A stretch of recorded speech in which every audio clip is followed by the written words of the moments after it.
कोकणातील प्रत्येक अपडेट जाणून घेण्यासाठी आजच माझे कोकणच्या सोशल मीडिया प्लॅटफॉर्मला लाईक, फॉलो आणि सबस्क्राईब। 2 डिसेंबर रोजी महाड नगरपालिकेच्या निवडणूक मतदानाच्या दिवशी अजित पवार राष्ट्रवादी गट आणि शिवसेना गटामध्ये जोरदार राडा झाला।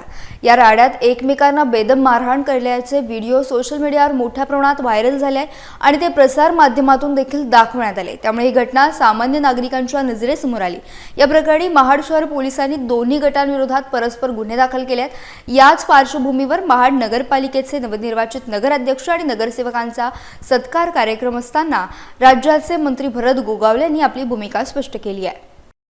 आज विकास शेड आपला नाही आहे। विकासची जी काय वादविवाद झाली, जे काय झालं ते लोक आपल्या अंगावर आले।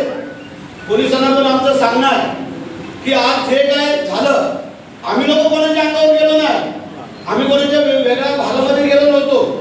आमची सगळी पोरं आपला राऊंड मारतात, भेटी घेतात, कार्यकर्त्यांना विचारतात कसं काय मतदान चाललेलं आहे की आपण होऊन कोणाला पाय लावायचा नाही, आपण होऊन कोणाच्या अंगावर जायचं नाही आहे। पण आपल्या अंगावरती आल्यानंतर त्याला शिंगावर घेतल्याशिवाय राहायचं नाही। हा शिवसेनेचा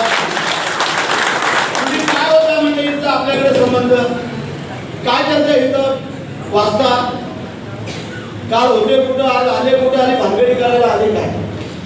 परंतु त्यांचे नेते मंडळींनी त्यांच्या खांद्यावरती बंदूक ठेवलेली आहे।